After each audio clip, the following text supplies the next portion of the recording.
Hey everyone, welcome back to our Spotlight series where we get to meet the incredible people behind the Nepal-US AI Hackathon and what drives them to support the community. That said, very excited because we have one of my old friends and our mentor for the hackathon, Sarthak Regmi, a data scientist at Lam Research, joining us today. So Sarthak, thank you so much for doing this. Thank you. Thank you for having me. So let's dive right into it and start all the way in the beginning, eh? Can you share a little bit about your journey? For example, कहाँबाट सुरु भएको थियो अनि how did you end up where you are today? Yeah, absolutely. So let me start from when I first came to the US. So I came to the US in 2018 to pursue my bachelor's and undergrad and grad studies. So when I was in Nepal, I was always interested in more mechanically stuff. So in high school, I studied your typical science and physics route, but something about looking at cars and looking at airplanes always excited me. So that's why I pursued mechanical or aerospace engineering for my bachelor's. So I came to the States in the East Coast, in the DC area. And if you're from or around the DC area, there's so many companies that are building such great stuff there. You've Lockheed, you have the NASA Air and Space Museum. So something about being with like mechanical tools and cars and engines always excited me. Um, but my sort of studies took a little bit of a turn where when I met one of my professors. So there's this professor I had in school who was a huge fan of acoustics and vibrations. So I did a little bit of like playing guitars. I played drums. So some music always excited me as well. And he was doing acoustics and vibration stuff for studying like airplane engines and ship engines. So I joined his team to do like a little bit of research, but it took me a long way from there. So he's the one who introduced me to this whole side of, hey, there's so much you can do, not just from a mechanical design side, but from in general, like a data science or analysis side of things. So I joined his lab as sort of a research intern per se, where I was conducting mostly experiments from him, but it later grew into me doing my own experiments, me creating my own research problem statements. And I graduated with a bachelor's and master's from the university with a focus in acoustics and vibrations. So I'm fresh out of college.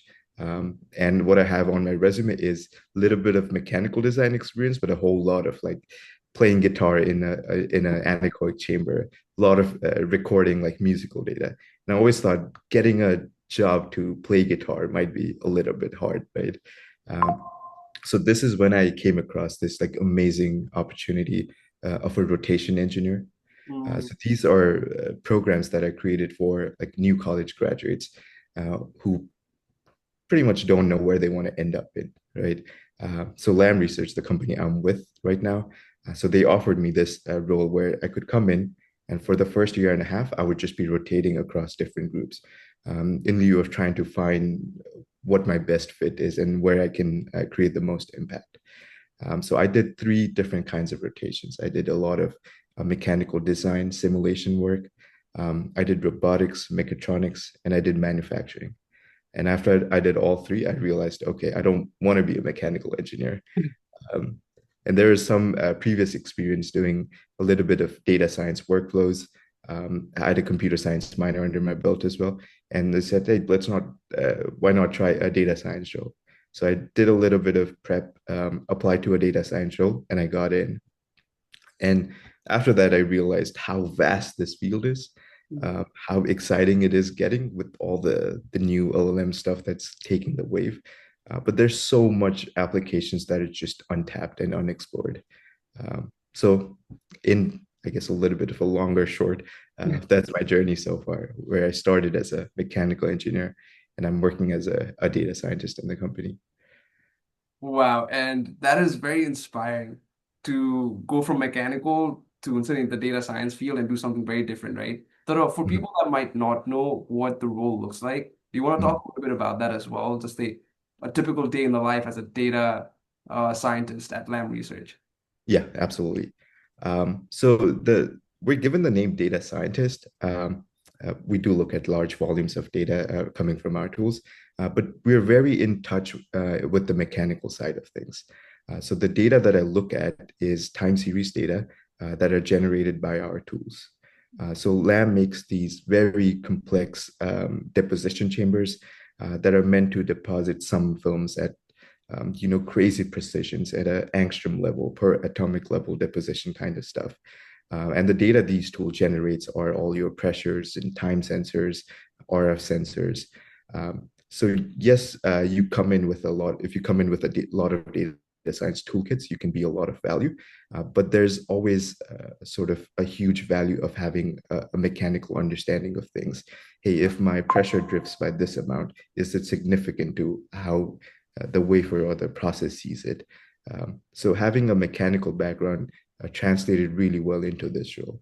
So on a typical day to day, I support our tools globally. So let's say there's a tool that we have in, I don't know, Korea that has a problem. We get called and they give us, let's say, 6 months of data, and they tell you, hey, find the needle in a haystack.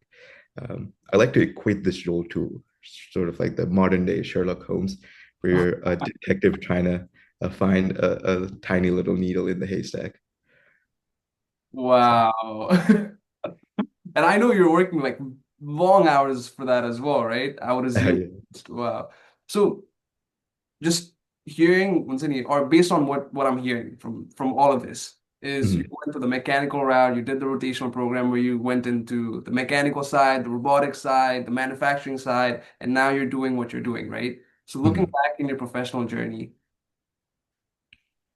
what are some lessons you've learned along the way? Uh, I think one thing, one of the key mentors I had when I first joined in, he was from the mechanical team, and I've always looked up to him. And when I first joined his team, I loved being like around him. He was such a smart guy. And I was like, hey, I want to end up in this group. And he always told me, there's so much out there that you have not explored. This is the first group that you joined. What makes you say you want to join this group? So always having being agile and making your career more flexible in terms of being willing to explore new opportunities and just going for it, right? There was a chance for me to just have stayed up in the first rotation role, not having explored, but there's no way I would have ended up and learned so much along the way. So be flexible, be agile, don't be um, stringent on not switching Right. roles and exploring new things. So I think that's the first thing that comes to my mind. And that is amazing. So switching gears, let's talk about the hackathon, right? Fully. What made you say yes to being one of the mentors for the Nepal-US AI Hackathon? Yeah. So I've been part of, I think, a couple hackathons I've done in college and one right outside when I first got out of college as well. And I know how transformative it is, not just in terms of like building a technical skill, but in terms of the collaboration you get, in terms of the problems solving skill sets you get. And this is all done in sort of a time chamber, right? You don't have 5 years to figure out a problem. You have a short amount of time, and it's amazing what kind of creative solutions in collaboration with others you can come up with in that short time. um, so I've seen the transformation on myself, and I've seen how much it impacted me, and this is just a means for me to pay it forward. Sarthak, you're very inspiring, huh? But can we dig in a little bit deeper on this hackathon experience? Like, what was it like? What was the hackathon? And what was your journey going into it, your mindset when you were going into it? I mean, what was your mindset after you came out of the hackathon? Yeah, absolutely. So first, when I went into the hackathon, um, I was a shy person. I still am a shy person when I'm around a lot of people. But for me, it was always about, hey, I'm gonna go in. They're gonna give me a little problem statement. I'm gonna do my given task, and that's it, right? I want to grow technically. But when I came out of it, I saw the value and power of collaborating with peoples from all different walks of life. You're given a problem statement where you're brainstorming with all these people, and the ideas that come through are just insane. There's so many out of the box ideas. You're like, whoa, I would have never even thought of that. And then you start building on those, working on those. Run into some pitfalls here and there, and then you quickly iterate, right? And hackathons, for me, I always had this mindset of, hey, I want to build the most perfect solution in the first try. That never happens. What I've learned and what I've realized is just build a quick solution and iterate over it. It's this continuous improvement process that pays more dividends than just trying to come up with the most perfect solution in the first try.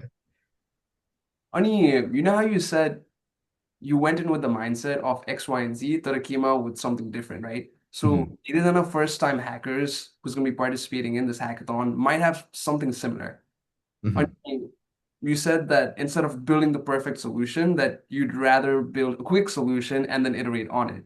Yes. So for a lot of first-time hackers, any other actionable pieces of advice that you'd like to give to stay the quick solution and iterate by? Yeah.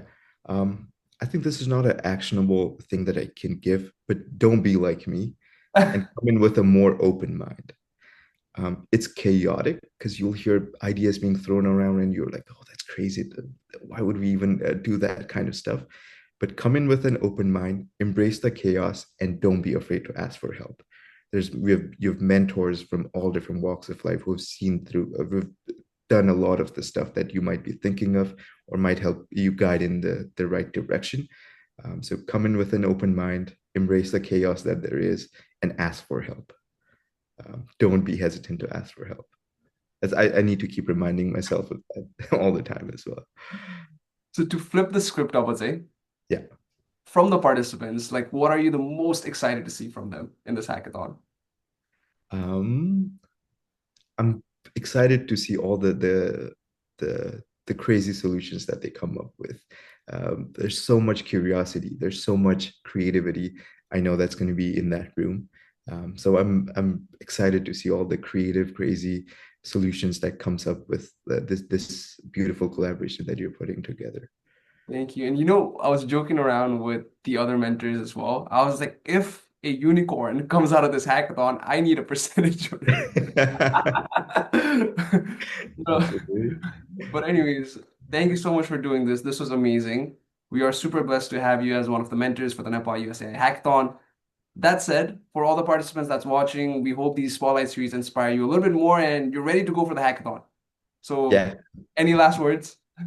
Hey, last words, not just for the participants, but for you as well. This is a great initiative. It's one of those things you always like, oh, I wish there was something like this for the Nepali community. So thank you for putting this together. I think this is going to pay dividends and this is going to go a long way. So thank you and participants, welcome and let's All see the all best. the great things you create. Perfect. Okay. All the best. Awesome.